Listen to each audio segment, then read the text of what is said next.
The Oppo Find N and Find N2 completely changed the game of foldable smartphones, but unfortunately, neither of them made their way to the global market. In steps this little guy, the Oppo Find N2 Flip.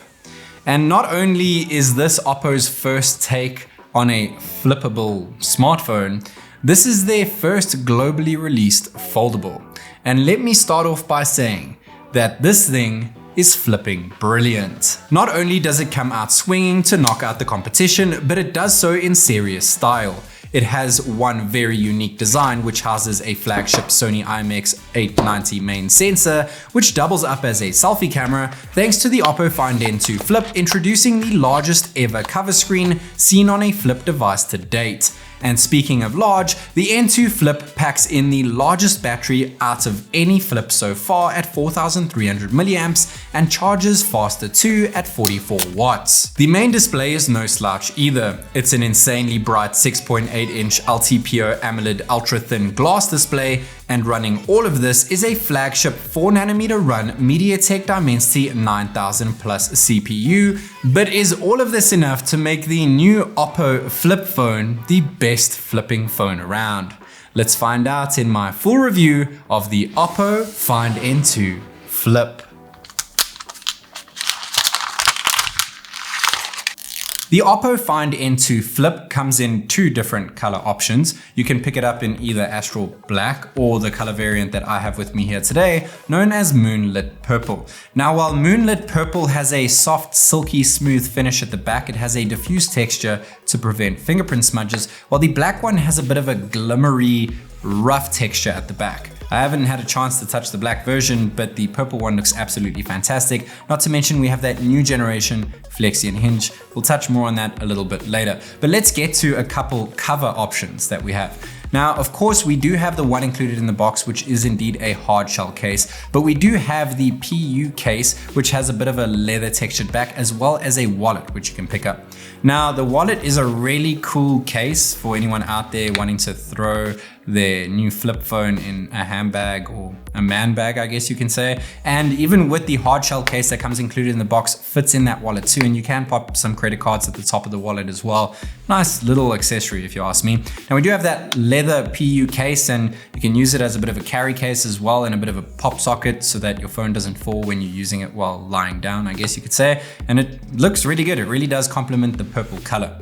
But getting onto specifications of this guy, like I said at the start, it has the largest battery ever seen in a flip phone. It has the fastest wide charging ever seen in a flip phone. It boasts performance with the plus-sized Dimensity 9000 chipset and Mali G710 integrated GPU. It also packs in LPDDR5 RAM, UFS 3.1 storage. It supports dual SIM 5G, Wi-Fi 6, Bluetooth 5.3 and NFC. There's not many flip phones around, and not many of them support an IP certification, and this guy is not one of them. But the backplate and cover screen, you'll be happy to hear, is protected by Gorilla Glass 5. The display is made from a multi-layer ultra-thin glass, and the frames are made of aluminum. It comes in at 7.45 millimeters of thickness when it is opened, but when it is closed it sits at a stable 16.02 millimeters because there is no gap. And while it's not the lightest flippable phone around, it is only just 191 grams. Now, when it comes to cameras, the ultra-wide sensor does take a bit of a backseat since it's just an 8 megapixel Sony IMX355 sensor, but the main sensor is a leap forward in terms of flippable phones because it is a 50 megapixel Sony IMX890 sensor. Not to mention that this is an Oppo device, so it comes paired with the MariSilicon X imaging NPU and is co-developed with Hasselblad for color calibration and X-Pan mode. Now, we do have something known as flex form capture so that you can use your device as a bit of a tripod when sitting at a 90-degree angle when folded, and we can actually use it as a bit of an old school camcorder for more stability, which is awesome.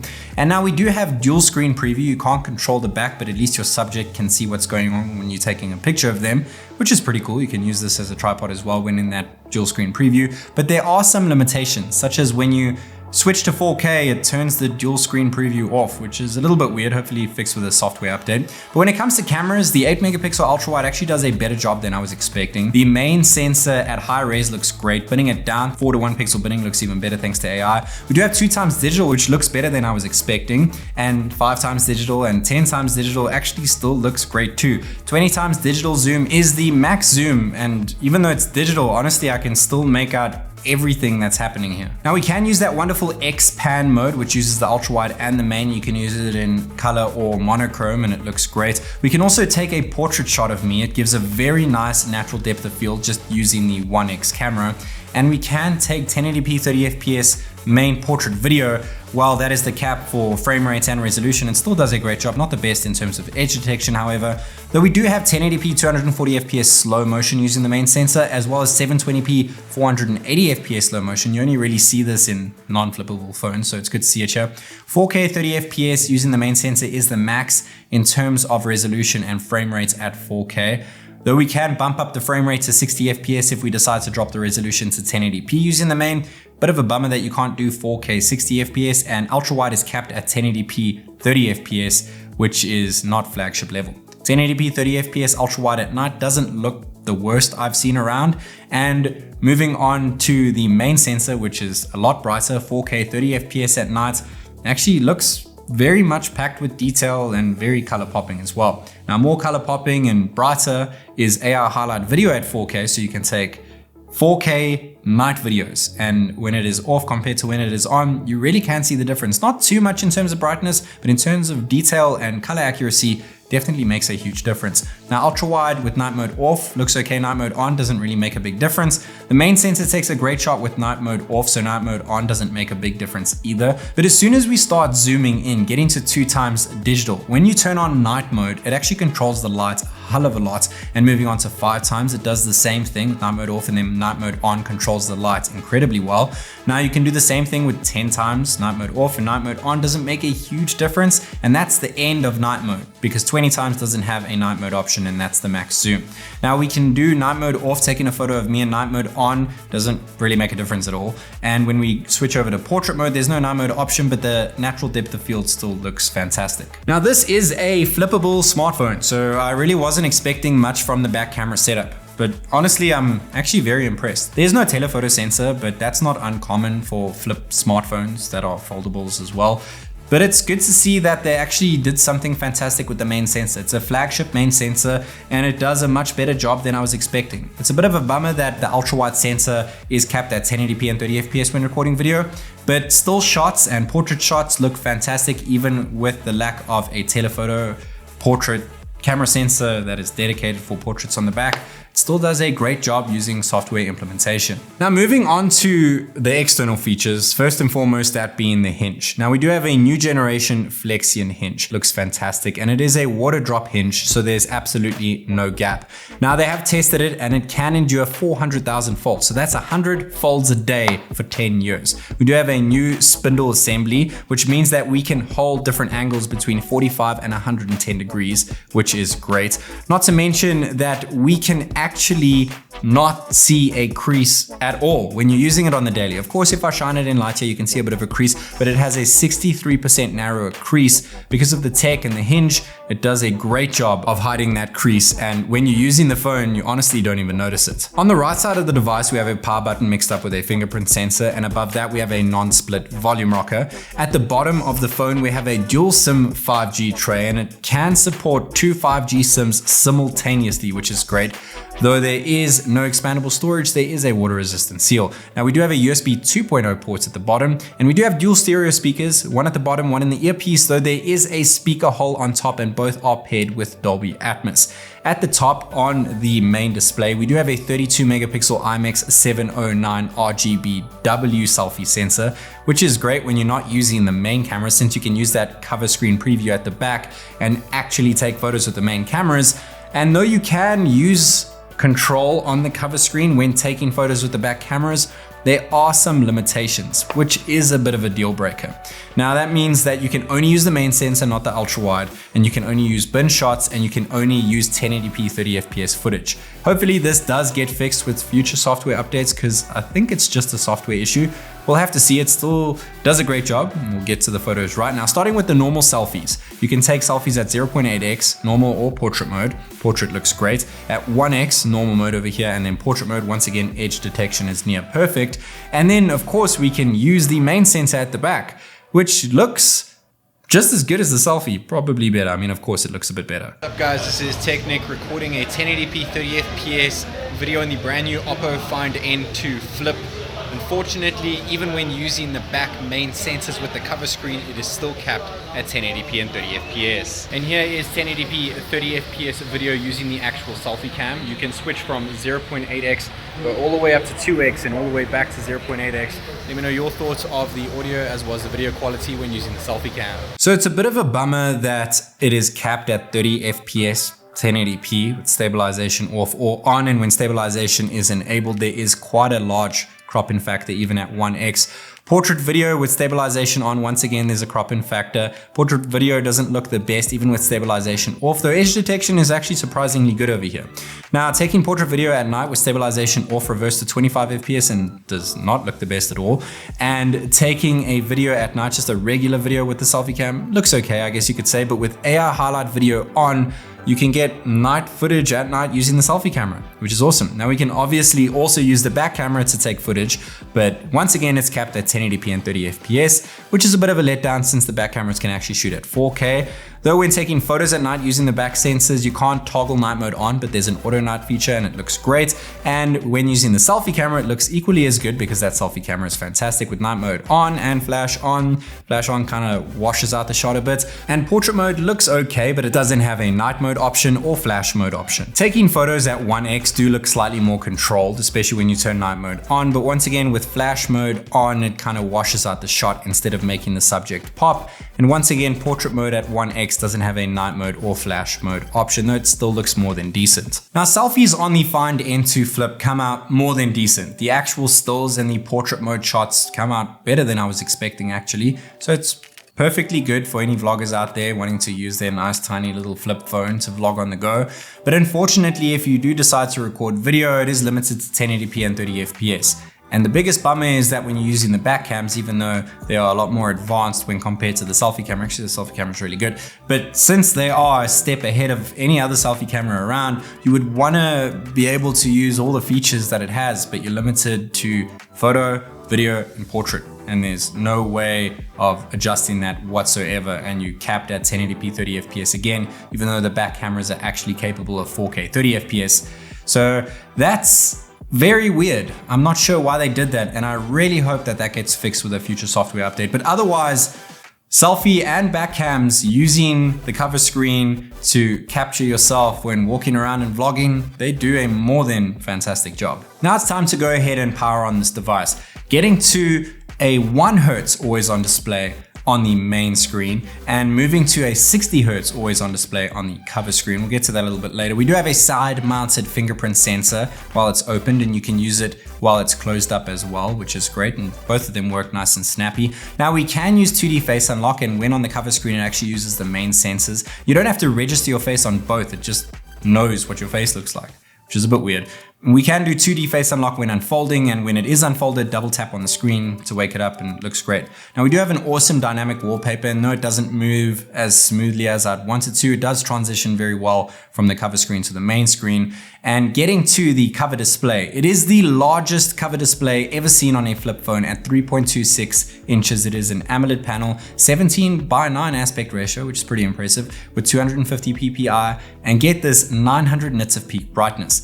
Now that doesn't come close to the main screen, which we'll get to in a sec, but just to touch back on that narrow crease, which is 63% narrower compared to other devices around, you really don't feel it on the daily. Now we do have a wonderfully large 6.8 inch LTPO E6 AMOLED main display. It is a 20:9 aspect ratio flat dot display, unlike other very lanky and long foldable flip phones around. It supports HDR10 plus content and has a Widevine L1 DRM rating, and it sits at a Full HD plus resolution, much like other flip phones around, with a PPI of 403. Now, one of the big perks of this little guy is that it peaks out at 1600 nits of brightness, which is a hell of a lot higher than any other flippable phone I've ever heard of, and it has an anti-reflective film for 5 times less glare. And even though this phone literally flips, it still has a 1 to 120 Hz LTPO refresh rate.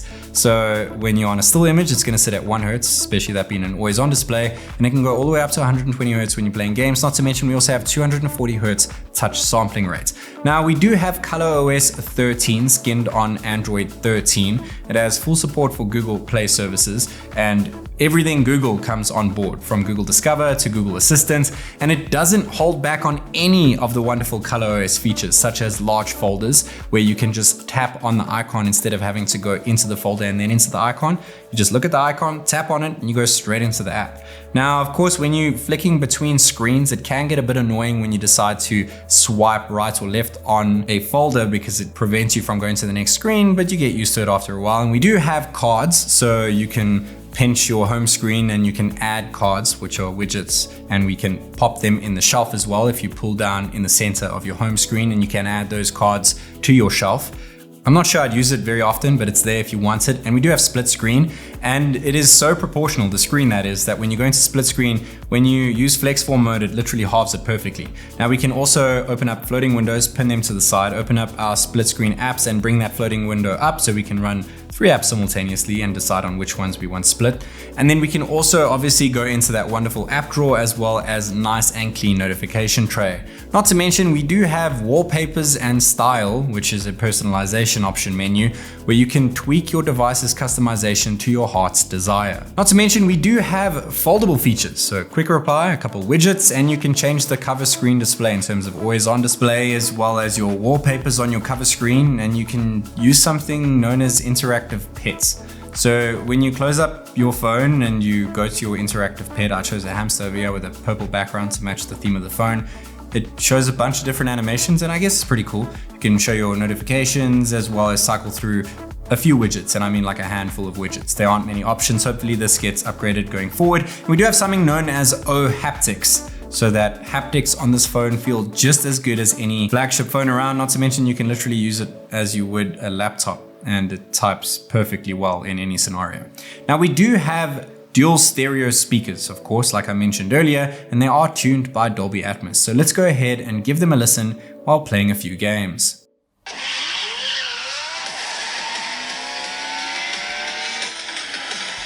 Target's in sight. Enemy down.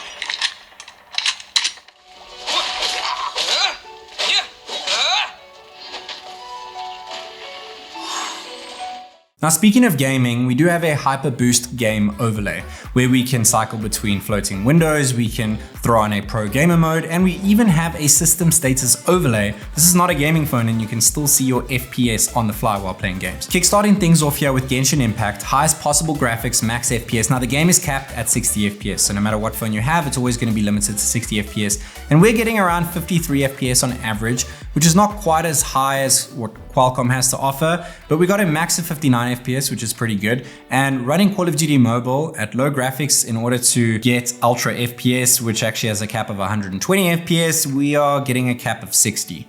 It's a stable 60 that is, but we're capping at 60, which is a bit of a letdown, I guess you could say, but this is a flippable phone. This is not exactly a gaming smartphone per se.